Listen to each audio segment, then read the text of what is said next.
Victor Hugo, lettre 1, page 38, le Rhin.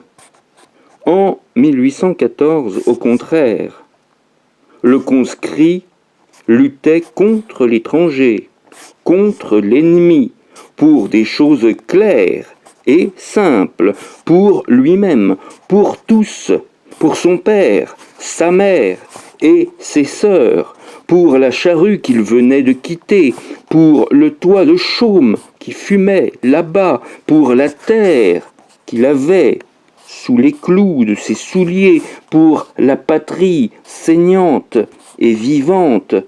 En 1830, le soldat ne savait pas pourquoi il se battait. En 1814, il faisait plus que le savoir, il le comprenait.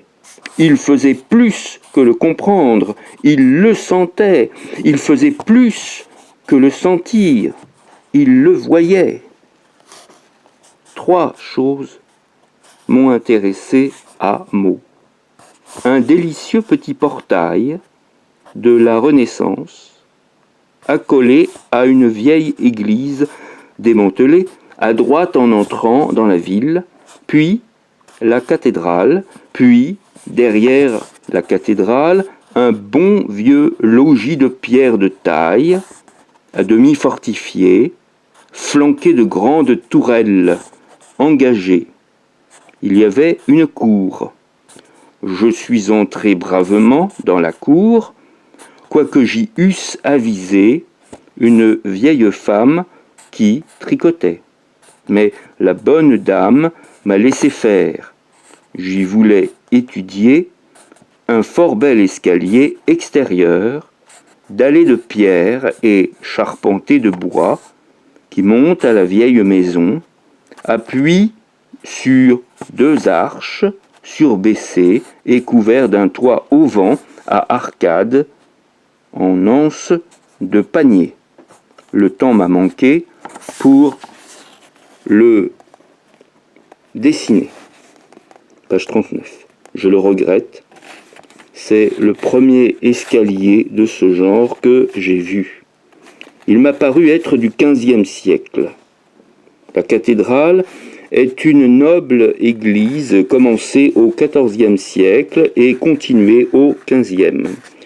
On vient de la restaurer d'une odieuse façon.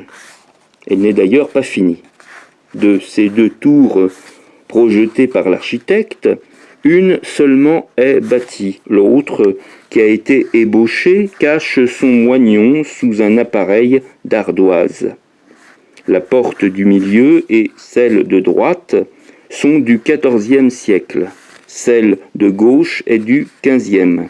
Toutes 3 sont fort belles, quoique d'une pierre que la lune et la pluie ont rongée. J'en ai voulu déchiffrer les bas-reliefs. Le tympan de la porte de gauche représente l'histoire de Saint Jean-Baptiste. Mais le soleil, qui tombait à plomb sur la façade, n'a pas permis à mes yeux d'aller plus loin. L'intérieur de l'église est d'une composition superbe. Il y a sur le chœur de grandes ogives trilobées à jour du plus bel effet. À l'abside, il ne reste plus qu'une verrière magnifique qui fait regretter les autres.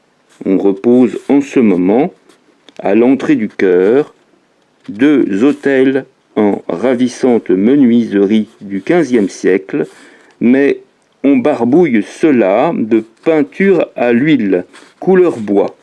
C'est le goût des naturels du pays. À gauche du chœur, près d'une charmante porte surbaissée avec un poste, j'ai vu une belle statue de marbre à genoux d'un homme de guerre du XVIe siècle, sans armoirie ni inscription d'ailleurs. Je n'ai pas su deviner le nom de cette statue. Vous qui savez tout, vous l'auriez fait. Page 40. De l'autre côté est une autre statue. Celle-là porte son inscription, et bien lui en prend, car vous-même, vous ne devineriez pas dans ce marbre fade et dur la figure sévère de Bénigne Bossuet. Quant à Bossuet, j'ai grand peur que la destruction des vitraux ne soit pas de son fait. J'ai vu son trône épiscopal d'une assez belle boiserie en style Louis XIV, avec baldaquin figuré. Le temps m'a manqué pour aller visiter son fameux cabinet à l'évêché. Victor Hugo, Le Rhin.